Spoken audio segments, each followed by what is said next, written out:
Hello my dear friends, आप सभी लोगों का पुनः आपके अपने चैनल एडीएम एजुकेशन हब में स्वागत है। जैसा कि हमने आपको बताया था कि पहले वीडियो में बहुत सारी इन्फॉर्मेशन मैं दूंगा, इसके साथ ही साथ एक पार्ट और बनाऊंगा ताकि चीज़ें आपको एकदम क्लियर हो जाए। ठीक है, आइडियलिज्म का यह सेकंड पार्ट है, यानी आदर्शवाद वाले वीडियो का यह दूसरा भाग है। चलिए देखते हैं इसमें हम लोग क्या क्या चीज़ें हम लोगों को जाननी है। सबसे पहले तो फंडामेंटल प्रिंसिपल्स इसके क्या क्या हैं, मुख्य बातें आदर्शवाद के अनुसार क्या क्या हैं उसकी बात करेंगे।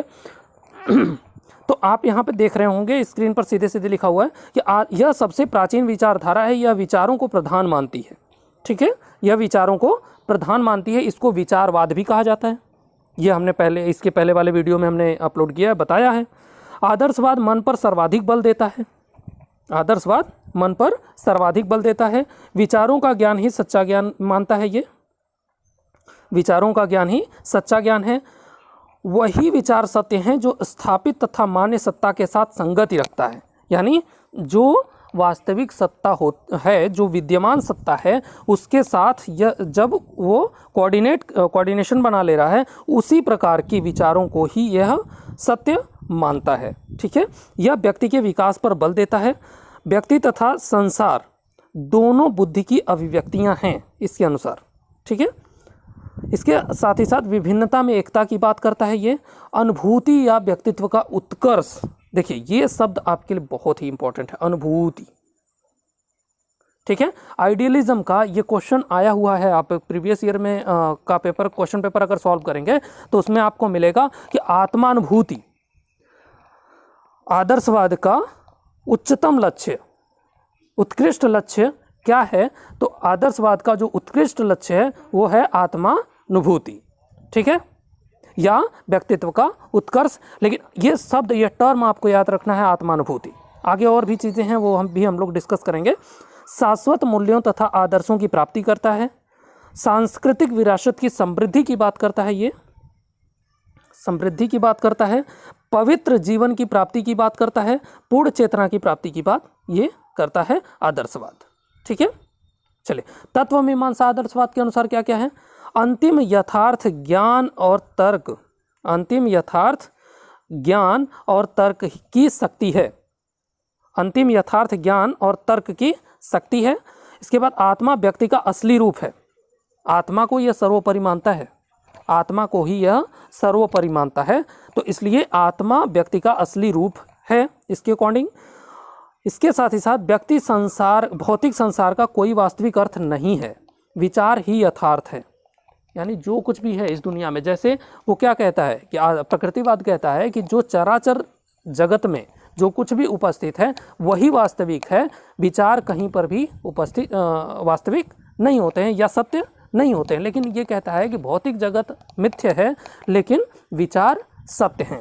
ठीक है, इसके साथ ही साथ जगत के प्रत्येक पदार्थ में एक स्वतंत्र आध्यात्मिक तत्व विद्यमान होता है। ठीक है, एक फिलोसफर ने यह भी कहा है कि जगत के प्रत्येक पदार्थ में एक स्वतंत्र आध्यात्मिक तत्व विद्यमान होता है। ठीक है, इसके अनुसार ज्ञान मीमांसा क्या है। प्लेटो ने कहा कि विचारों की दैवीय व्यवस्था और आत्मा एवं परमात्मा के स्वरूप को जानना ही सच्चा ज्ञान है। ठीक है, ज्ञान मीमांसा इसके अनुसार विचारों की दैवीय व्यवस्था और आत्मा एवं परमात्मा के स्वरूप को जानना ही सच्चा ज्ञान है।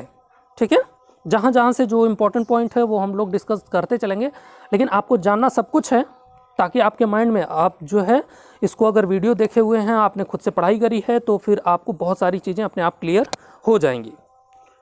ठीक है, चलिए मूल्य मीमांसा, इसको बहुत सही से बहुत ध्यान से आपको देखना है, इससे क्वेश्चन आपके एक दो बने हुए हैं, कई बार पूछे गए हैं। चलिए मूल्य मीमांसा में स्वतंत्र मूल्य पूर्व ज्ञान के आधार पर बतला नहीं जा सकता है, यानी जो स्वतंत्र मूल्य हैं उनको हमारे जो पूर्व ज्ञान है उनके आधार पर हम उनको बदल नहीं सकते हैं। ठीक है, मूल्य शाश्वत होते हैं। इसके अनुसार क्या होता है, मूल्य जो है शाश्वत होते हैं, वो समाप्त नहीं होने वाले होते। मानव द्वारा कोई परिवर्तन संभव नहीं होता है। यह जो है ईश्वर को बहुत मानता है, यह ईश्वरवादी दर्शन है। यह जो है पूरी तरीके से हम अगर इसको देखें तो यह जो है आध्यात्मिक दर्शन के रूप में इसको जाना जाएगा। इसमें ईश्वरीय सत्ता को पूरी तरीके से स्वीकार्य किया जाता है। ठीक है, मानव द्वारा कोई परिवर्तन संभव नहीं है। ठीक है, मनुष्य मूल्य बनाता नहीं है, खोज करता है। इसके अनुसार क्या है, मनुष्य जो है मूल्यों का निर्माण नहीं करता है, मूल्यों की खोज करता है। मनुष्य जीवन का अंतिम उद्देश्य आत्मानुभूति है। ये डायरेक्ट क्वेश्चन है आपका। मनुष्य जो है जीवन का अंतिम उद्देश्य क्या है? मनुष्य जीवन का अंतिम उद्देश्य आत्मानुभूति है, अकॉर्डिंग टू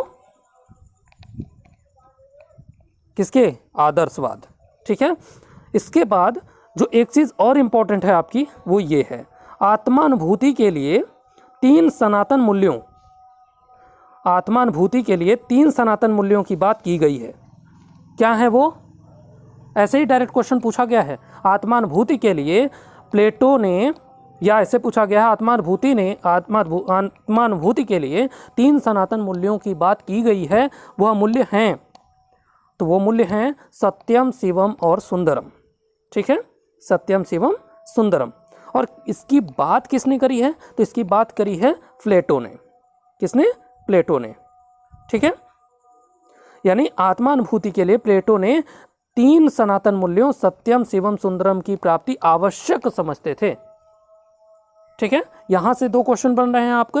इसके पहले वाली स्लाइड में, इसके पहले वाले वीडियो में भी 1-2 क्वेश्चन बन रहे थे, वो आप लोगों के साथ हमने डिस्कस किया। चलिए आगे देखते हैं। आदर्शवाद के रूप कौन कौन से हैं, उनको कितने भागों में बांटा गया है? तो आदर्शवाद को व्यक्तिवादी आदर्शवाद भी कहा जाता है। ये कहा है बर्कले ने व्यक्तिवादी आदर्श की व्याख्या की। प्रपंचवादी आदर्शवाद की व्याख्या जो है कांट ने की। ऐतिहासिक आदर्शवाद की बात क्रोचे ने की। निरपेक्षवाद आदर्शवाद की बात हीगल ने करी है। ठीक है, चले आदर्शवाद में जो बहुत सारे शिक्षण विधियां हैं, उसकी भी बात हम लोगों को कर लेनी चाहिए। और यहाँ पर बहुत सारे नाम आएंगे आपको। जितने भी नाम आपको यहाँ दिख रहे हैं, सारे के सारे आपके किस प्रकार के हैं? ये आदर्शवादी हैं। तो जो नाम उधर दिए गए थे, उसके साथ ही साथ इन नाम को भी आपको दिमाग में रखना है। सुकरात प्रश्नोत्तर विधि के जन्मदाता हैं। प्लेटो संवाद विधि के। अरस्तु आगमन एवं निगमन विधि के। डेकार्तेस सरल से जटिल विधि के। पेस्टोलॉजी अभ्यास प्रशिक्षण एवं क्रिया विधि के। हर्बर्ट निर्देशन विधि के। फ्रोवेल खेल विधि के। हीगल तर्क विधि के। ठीक है, चले अनुशासन कैसा होगा? इनके आदर्शवाद के अनुसार अनुशासन प्रभावात्मक अनुशासन होगा। फ्रोवेल ने जो शिक्षा पद्धति दी, उसके अंतर्गत उन्होंने कहा कि बच्चे बगीचे में लगे हुए पौधे के समान होते हैं। बच्चे क्या होते हैं?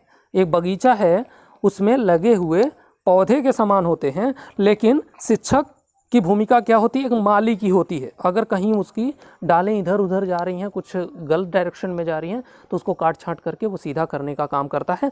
वो कौन करता है? वो शिक्षक करता है। ठीक है, अध्यापक प्राथमिक और बच्चा जो है गौड़ होता है। यहाँ पर एक्चुअली ये शिक्षक की बात यहाँ पर हो रही थी। अनुशासन के बाद शिक्षक ही आ जाएगा। यहाँ पे अनुशासन खत्म हो गया, यहाँ पे शिक्षक आ जाएगा, हेडिंग होगा। ठीक है, शिक्षक। इसके बाद अध्यापक प्राथमिक होगा, बच्चा गौड़ होगा। यानी देखिए, अभी प्रकृतिवाद वाले में ध्यान रखिए। प्रकृतिवाद वाले में क्या था? बच्चा गौड़ प्राथमिक था, बच्चा ही इंपॉर्टेंट है, शिक्षक का कोई रोल नहीं होता था। शिक्षक हमेशा पर्दे के पीछे काम करने वाला व्यक्ति था। लेकिन इसमें जो है अध्यापक क्या था? अध्यापक मुख्य होगा, बच्चा सेकेंडरी होगा। ओके, आई होप आप लोगों को सारी चीज़ें समझ में आ गई होंगी, कहाँ से कौन कौन से इम्पोर्टेंट क्वेश्चंस बने हुए हैं और किन किन बातों पर हमें विशेष ध्यान देने की ज़रूरत है। वो सारी बातें आप लोगों को समझ में आई होंगी। ओके, यदि आप लोगों को वीडियो अच्छा लग रहा हो तो लाइक शेयर कमेंट करना नहीं भूलिएगा, और चैनल पर नए हों तो सब्सक्राइब करना नहीं भूलिएगा। फिर मिलते हैं हम लोग नए टॉपिक के साथ, नए अंदाज में, नए जोश के साथ। Okay, bye bye, take care, all the best.